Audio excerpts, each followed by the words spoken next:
What's the difference nafs and sheytan? Shaitan disobey Allah one time. Became an enemy to man.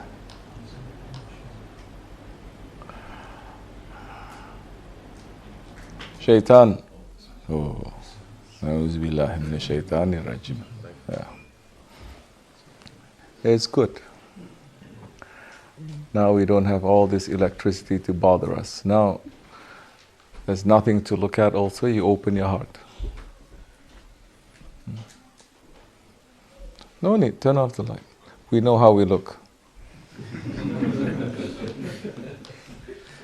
Physically we know.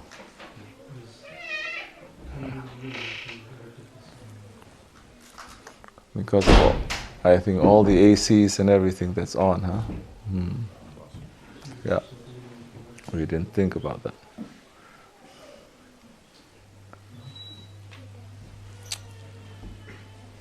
I was just starting to like the darkness. Okay. Shukr, alhamdulillah. Shaitan became the enemy of man. Enemy of the Holy Prophet ﷺ. Shaitan is still a servant of Allah, thinking he's serving Allah in his own way.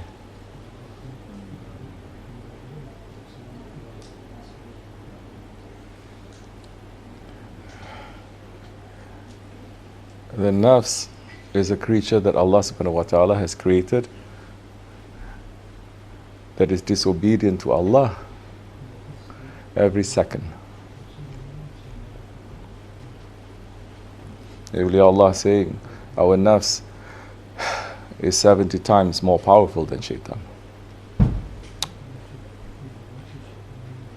Allah subhanahu wa ta'ala did not even give shaitan the power to disobey him 2 times. Or 3 or 4. Our ego is in complete disobedience. But Allah subhanahu wa ta'ala has not left us alone with that ego. The spirit, our spirit, is the most powerful that Allah subhanahu wa ta'ala has created.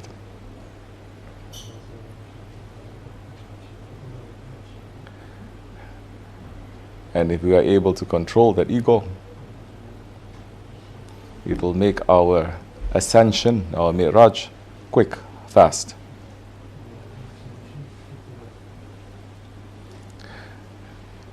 Shaitan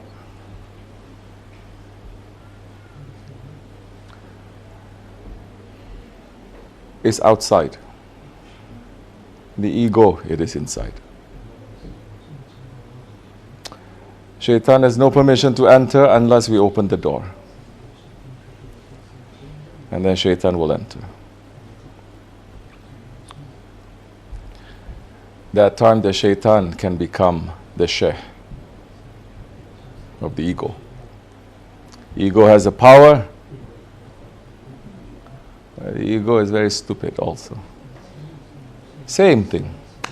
Same playbook.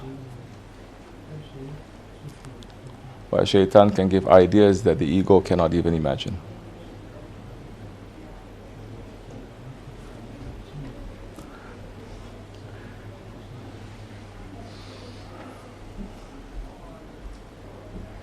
But the one who is able to control his ego, he has that power to control his shaitan. And this is a prophetic tradition. As the Holy Prophet ﷺ himself says, the Bani Adam, every man, he has a shaitan. Some they have 2, 3, it doesn't matter. They have a shaitan. And the Sahabi is asking, even you, Ya Rasulullah? He says, yes, but I'm controlling him. Don't think with your small brains to think that Prophet ﷺ is with shaitan. Don't think that way. It's a different meaning to that. You understand?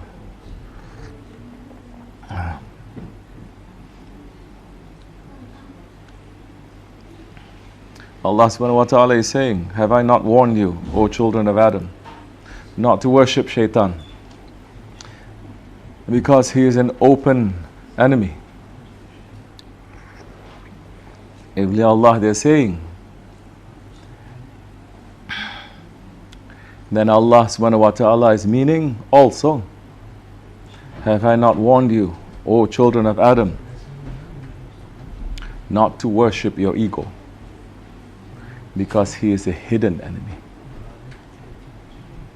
That's why in this way we are concentrating on the ego.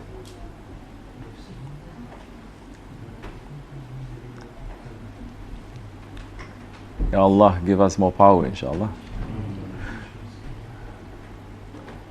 Control of the ego and the shaitan is not according to your intelligence. It's not according to how much you know. You can recite whole Quran, not just to say A'udhu billahi minash shaitanir rajim. But if that shaitan is already inside your heart, game over. If those shaitanic characteristics is already inside, it's finished. That time you can be a hafiz of Quran or hafiz of the 4 books. You still will not be able to get rid of that. If you recognize it. Most are not going to understand or recognize that egoistic characteristic inside. Or they say, no, I'm not an angry person. I'm not a proud person. I don't have any jealousy. I don't have any anger or stubbornness. These are the 4 characteristics of shaitan that we inherit.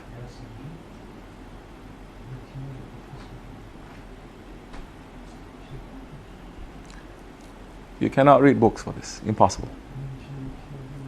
You have to find the living book. Prophet ﷺ is the walking Quran. He is not going to tell you to read his book or to read any book. He's going to train you to open up your book and read.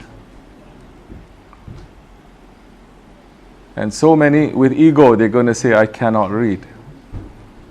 You understand? They will say, read. They say you cannot read. You know why? Because you're not reciting in the name of Allah. You're not reading in the name of Allah. Your ikra is reading in the name of your ego.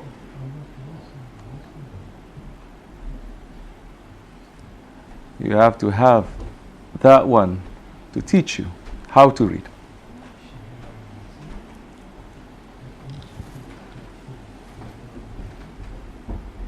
Read what? What is in your heart. As it was with the Holy Prophet ﷺ. Hazrat Jibreel ﷺ did not come down from the sky with a book under his arm and say, read. And what happened? He says, I cannot read. And Hazrat Jibreel held him hard and squeezed him, hugged him, squeezed him, transferring that divine knowledge. Then he says, now read.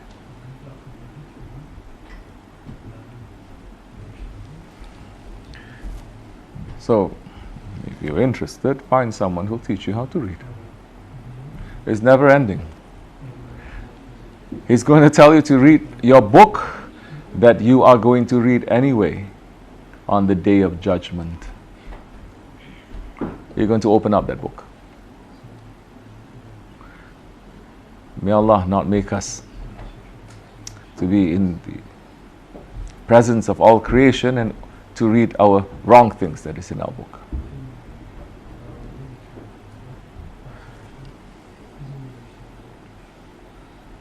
Shaitan's these 4 characteristics, he will never change. His anger is never ending. Towards who? Of course, in reality, towards Allah. He's saying, you make mistake. You're asking me to bow down to him, you make mistake. You created him to become your Khalifa, you make mistake. Hasha, astaghfirullah. His anger is never ending. His stubbornness is never ending. His envy and his arrogance never ending. Man who is busy looking for these 4 characteristics and hundreds and thousands of characteristics from these four, they will win for themselves.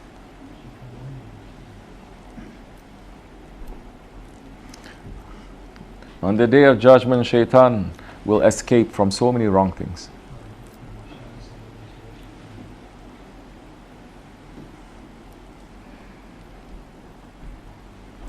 As Allah is saying to us, be careful from his whispers. Allah is not saying be careful from his poison or from his power. Or be careful from his whispers. You know who whispers to you? Who whispers to you? People that you trust. Yes? They can get so close to you and they say it in such a way, you drop everything and you just listen.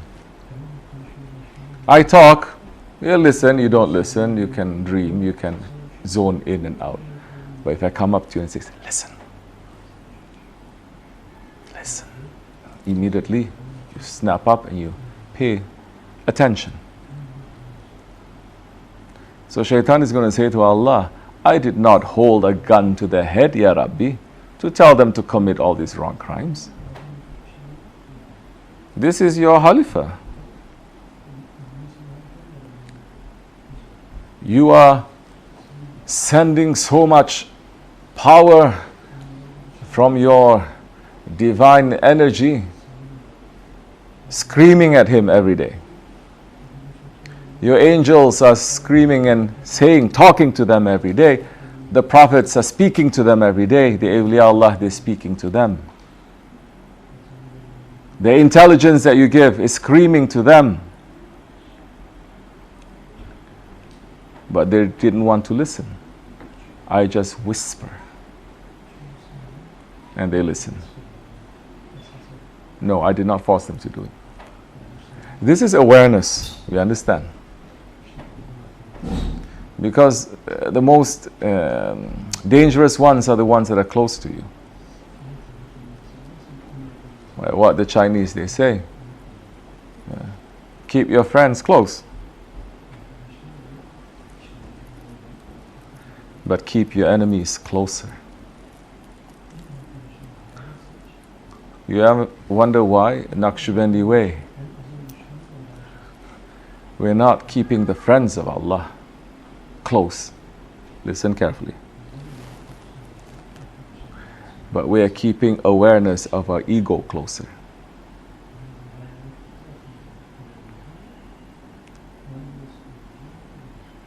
Because the one who's just keeping the friends of Allah close, one day he's going to imagine he's one of them.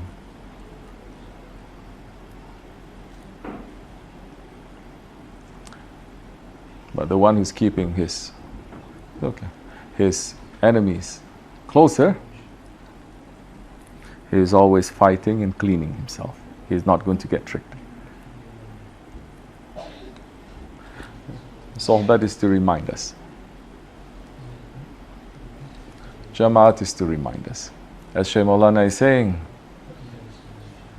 the masters, they give the instructions. The murids, they must practice. May Allah keep us together to take and to practice and to put into our lives, inshallah. Al-Fatiha.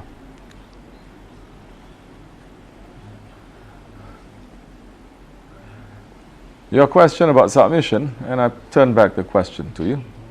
And your question about wanting to be like your guide or like the Prophet, those good qualities. Shaykh Efendi telling us that it was Shaykh Abdullah who said, this is related, listen carefully. Unless your reason for going into seclusion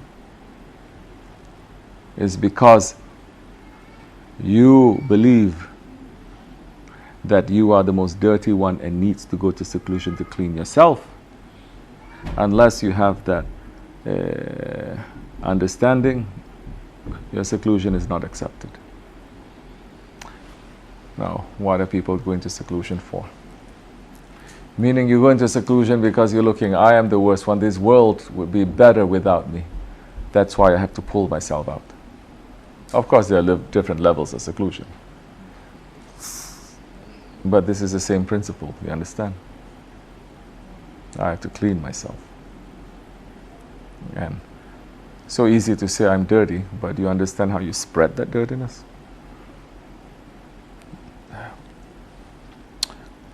Astaghfirullah. Inshallah, we are weak ones. We're asking support from the holy ones, inshallah. We don't know anything. If there is something that is good in what we are hearing tonight, it is coming from our Shaykh. It's not coming from us. If it's nothing good, then that's my fault. It's okay. We're not claiming. Okay, come on. This much is enough. Inshallah.